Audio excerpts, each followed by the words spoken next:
Welcome back to my channel. दोस्तों, ये कहानी एक ऐसे बदकिस्मत आदमी की है जिसकी लाइफ में कुछ भी सही नहीं चल रहा होता। उसकी जॉब जा चुकी थी, वाइफ ने डाइवोर्स दे दिया और बेटा भी उसे पसंद नहीं करता था। वो चीज़ों को जितना ठीक करने की कोशिश करता, हर बार वो हार जाता था। इस बार भी कुछ ऐसा ही हुआ। उसने एक म्यूज़ियम में जॉब शुरू की, लेकिन यहाँ भी सब गड़बड़ होने लगा। लेकिन इस दफ़ा की गड़बड़ ज़रा डिफरेंट थी। आइए मिलकर देखते हैं कि इस दफ़ा लैरी की ज़िंदगी में क्या होने जा रहा है। मूवी शुरू होती है तो हम लैरी नाम का एक आदमी देखते हैं जो कि बहुत डिसअपॉइंट रहता है। उसकी लाइफ में कुछ भी अच्छा नहीं चल रहा, ना ही पर्सनल लाइफ और ना ही प्रोफेशनल लाइफ। उसका डाइवोर्स हो चुका है और वो अपनी एक्स वाइफ के घर जाता है। आज उसके बेटे के स्कूल में कैरियर डे था। उसने वो मिस कर दिया था, इसलिए वो एक्स वाइफ के घर अपने बेटे से मिलने जाता है। वहाँ उसकी वाइफ का बॉयफ्रेंड जिसका नाम डॉन है वो भी होता है। लैरी का बेटा उसकी तरह नहीं बल्कि डॉन की तरह बनना चाहता है। तो ये बात लैरी को बहुत ही सैड कर देती है, क्योंकि डॉन की पर्सनैलिटी बहुत इंप्रेसिव थी और लैरी की लाइफ में तो बहुत ज़्यादा प्रॉब्लम्स थी। उसके पास कोई जॉब भी नहीं थी। म्यूजियम ऑफ नेशनल हिस्ट्री में किसी तरह वो नाइट गार्ड की जॉब हासिल करता है और सोचता है कि वो इस जॉब को कंटिन्यू करेगा ताकि अपने बच्चे को कुछ बनकर दिखा सके, वो अपने बेटे का आइडियल बन सके, उसका बेटा अपने बाप पर प्राउड फील करे और उसकी तरह बनना चाहे। इस म्यूजियम का बिजनेस भी डाउन है क्योंकि इसे बहुत कम लोग विजिट करने आते हैं। यहाँ म्यूजियम का सीनियर ऑफिसर इससे पहले वाले तीनों और गार्ड्स को जॉब से निकाल देता है और वो फैसला करता है कि लैरी अकेला नाइट गार्ड के तौर पर काम करेगा। वो तीनों गार्ड लैरी से मिलते हैं, उसे मैनुअल और कीज देते हैं। साथ में ये भी कहते हैं कि रात को कुछ लाइट्स ऑन रहने देना और किसी भी चीज़ को बाहर न जाने देना। लैरी को उनकी बात बिल्कुल भी समझ नहीं आती और वो इस बात पर फोकस भी नहीं करता। रात को उसकी ड्यूटी का फर्स्ट डे होता है और एज यूजुअल वो मैनुअल नहीं पढ़ता। वो म्यूजियम में बैठा ड्यूटी कर होता है। उसे यहाँ सारी चीज़ें बहुत ही अजीब फील हो रही थी। फिर उसे किसी चीज़ की आवाज़ आती है। वो जाकर देखता है तो जहाँ डायनासोर का स्केलेटन पड़ा हुआ था अब वो अपनी जगह पर नहीं है। ये देखकर वो शॉक्ड हो जाता है, ये कैसे कोई इतना बड़ा स्केलेटन मूव कर सकता है। वो थोड़ा आगे जाता है तो डायनासोर का स्केलेटन उसके पीछे आ जाता है। उसे लगता है कि वो उस पर अटैक करेगा, लेकिन फिर उसे अंदाज़ा होता है कि वो उसे मारना नहीं चाहता बल्कि कुछ और ही चाहता है। जब वो ओल्ड गार्ड्स का दिया हुआ मैनुअल रीड करता है तो उस पर लिखा होता है थ्रो द बोन। वो डायनासोर की तरफ बोन फेंकता है और वो खेलने लग जाता है। सेकंड रूल ये था कि अफ्रीकन पीपल को लॉक रखा जाए वरना ये तुम्हें खा जाएंगे। वहाँ एक बंदर भी था जो बहुत ही शरारती है। वो अफ्रीकन मैंस के पास जाता है और देखता है कि वहाँ लायंस भी हैं जो खौफनाक लग रहे हैं, जैसे वो उस पर अटैक करने वाले हों। जल्दी से वो भागकर डोर बंद कर देता है और जब वो लॉक लगाने लगता है तो देखता है कि कीज तो उसके पास ही नहीं है, कीज तो बंदर ने चुरा ली हैं। वो उस बंदर से कीज वापस मांगता है। वो उसका मजाक उड़ाने लगता है और उसे कीज वापस नहीं करता। लैरी उससे रिक्वेस्ट करता है कि कीज वापस कर दो, फिर वो वापस कर देता है और वो लायंस को लॉक कर देता है। फिर वो देखता है कि म्यूजियम की बाकी चीज़ें भी जिंदा हैं। वहाँ का एनवायरनमेंट बहुत ही क्रीपी लग रहा था। लैरी को यहाँ मिनिएचर्स भी नजर आते हैं जिनमें एंशियंट रोम और माया सिविलाइजेशन की आर्मी आपस में फाइट कर रही है। माया सिविलाइजेशन का लीडर बहुत जालिम शख्स है और सब उससे भाग रहे हैं। वो यहाँ ग्लास के पीछे एक लड़की को भी देखता है जो कि कैद है। ये लड़की अमेरिकन नेटिव है। लैरी अब एक फैंटेसी की दुनिया में पहुंच चुका था। ये सब उसने कहानियों, फिल्मों और ड्रामों में देखा था, लेकिन अब वो रियल लाइफ में देख रहा था। वो ये सब देखकर परेशान हो जाता है। तो तभी एंशियंट रोम और ओल्ड वेस्ट की आर्मी लैरी पर अटैक कर देती है, लेकिन किसी तरह वो बच जाता है और एक आदमी उसे घोड़े पर बिठाकर उसे ले जाता है। घोड़े पर बैठा हुआ ये आदमी अमेरिका का 26 प्रेसिडेंट है। उसका नाम रोज बेल्ट है।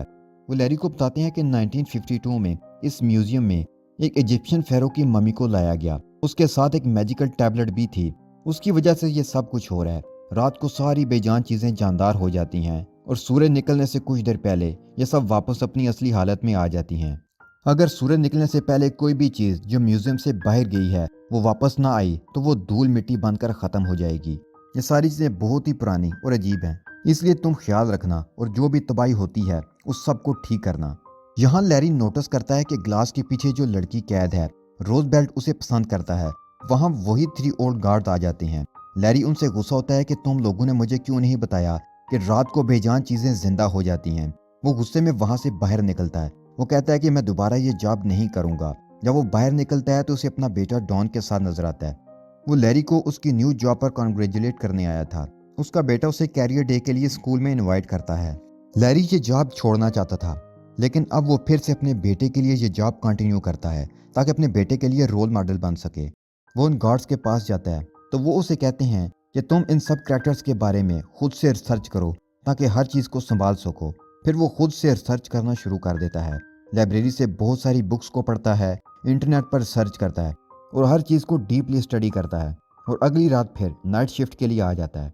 अब वो अपनी सब प्रॉब्लम्स का सलूशन लेकर आया है।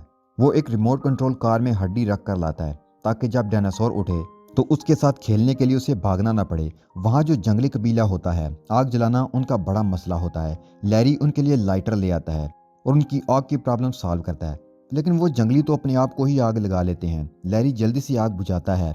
मंकी फिर से उसकी कीद उठा लेता है और भागकर विंडो ओपन करता है। ओल्ड वेस्ट और एंशियंट रोम के दरमियान जंग हो रही थी। लैरी उनके बीच सुलह करवाने की कोशिश करता है लेकिन नाकाम हो जाता है। फिर वो देखता है कि एक जंगली इंसान मंकी से कीज लेता है और विंडो से बाहर चला जाता है। लैरी उसे पकड़ने के लिए भागता है लेकिन वो इंसान बाहर जा चुका है। लैरी उसे आवाज़ देता है, तभी सूरज निकलता है और वो आदमी डस्ट में बदल जाता है। उसके बाद रोड पर धूल उठाने वाली गाड़ी आती है और उसकी धूल उठाकर चली जाती है। सुबह म्यूजियम का सीनियर ऑफिसर आता है। जब उसे पता चलता है कि रात को म्यूजियम में आग लगी थी तो वो लैरी को जॉब से निकाल देता है। उसी दिन लैरी का बेटा भी म्यूजियम में आया हुआ था। वो ये सब सुनकर दुखी हो जाता है। लैरी उसे परेशान नहीं देख सकता, इसलिए वो सीनियर ऑफिसर के पास वापस जाता है और कहता है कि मुझे एक और मौका दें, मैं अपने काम को अच्छे से देख लूंगा। उसे एक और मौका मिल जाता है, जॉब वापस मिल जाती है। लैरी एक लेडी से मिलता है जो म्यूजियम में ग्लास में बंद लड़की पर सर्च कर रही है। वो उसे बताता है कि रात को यहाँ हर चीज़ जिंदा हो जाती है। तुम जिस लड़की पर सर्च कर रही हो, मैं तुम्हारी उससे मुलाकात करवा सकता हूँ। वो उसकी बातों पर बिलीव नहीं करती।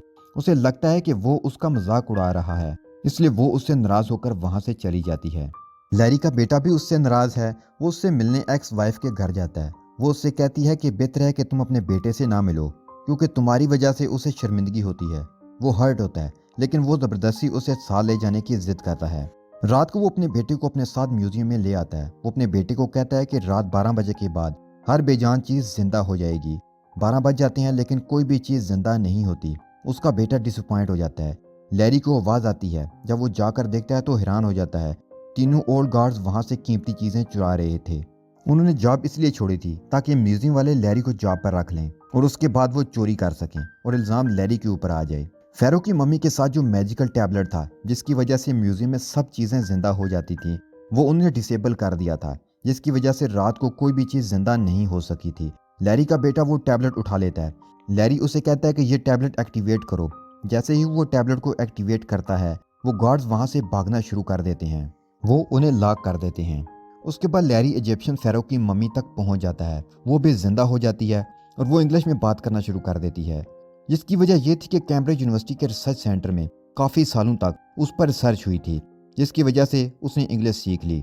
अब म्यूजियम के अंदर का एनवायरनमेंट बहुत ही ख़राब हो चुका है। लैरी को अब सब कुछ ठीक करना है। वो सबको स्पीच देता है कि हमें म्यूजियम को इन ओल्ड गार्ड से बचाना होगा, वरना हमारा ये एनवायरनमेंट और ये दुनिया तबाह हो जाएगी। वो सब गार्ड्स के पीछे भागते हैं। वो 2 गार्ड्स को तो पकड़ लेते हैं लेकिन तीसरा गार्ड टैबलेट को लेकर भाग जाता है। अब वो ओल्ड गार्ड अपनी गाड़ी में बैठकर भागने की कोशिश करता है लेकिन जहाँ मिनिएचर आ जाते हैं उसकी गाड़ी का टायर पंचर कर देते हैं। यहाँ ग्लास वाली लड़की और रोज बेल्ट भी आ जाते हैं। गार्ड बगी के अंदर बैठकर भागने की कोशिश करता है। उसे पकड़ने के लिए ये सब भी उसका पीछा करते हैं और उसे पकड़ने की कोशिश में गार्ड की बगी रोज बेल्ट से टकरा जाती है और उसकी कमर टूट जाती है। ग्लास वाली लड़की मेल्टेड वैक्स से उसकी कमर जोड़ देती है। अब गार्ड यहाँ से भागकर नेशनल पार्क में चला जाता है लेकिन लैरी भी उसका पीछा नहीं छोड़ता। वो उसके पीछे जाकर टैबलेट उससे छीन लेता है। ये टैबलेट इन सब चीज़ों के लिए ज़रूरी था क्योंकि उसी की वजह से रात को वो सब जिंदा होते थे। अब सुबह होने वाली थी और इन सब को वापस म्यूजियम में जाना था, वरना सब धुआं और मिट्टी में बदल जाते। अब सब म्यूजियम में वापस जा रहे होते हैं। वहाँ एक गाड़ी रुकती है और उसमें वही एम्प्लॉय लड़की होती है जो ग्लास वाली लड़की पर सर्च कर रही थी। वो इन सब चीज़ों को जिंदा देखती है जो वापस म्यूजियम में जा रही थी। उसे लैरी की बात पर यकीन आ जाता है। अब सब चीज़ें म्यूजियम में वापस आ जाती हैं और वो एम्प्लॉय भी आती है जो रिसर्च कर रही थी। वो ग्लास वाली लड़की से मिलकर काफ़ी इंप्रेस होती है। सुबह टीवी पर न्यूज़ आती है कि रात को म्यूजियम में काफ़ी तबाही हुई है। सीनियर ऑफिसर म्यूजियम में आता है और लैरी को जॉब से निकाल देता है। तभी उसे एहसास होता है कि म्यूजियम में रश बढ़ गया है। ये सब उसी टीवी न्यूज़ की वजह से हुआ है। वो लैरी को जॉब से नहीं निकालता। म्यूजियम का बिजनेस अब काफ़ी बढ़ चुका है। ये देखकर सीनियर ऑफिसर काफ़ी खुश हो जाता है। लैरी अब अपने बेटे के स्कूल में कैरियर डे में जाता है। उसका बेटा भी उससे बहुत ज़्यादा खुश होता है। अब उसका बेटा उस पर प्राउड फील करता है। लैरी अब वापस म्यूजियम में आ चुका है और अपने म्यूजियम के साथियों के साथ पार्टी कर रहा है।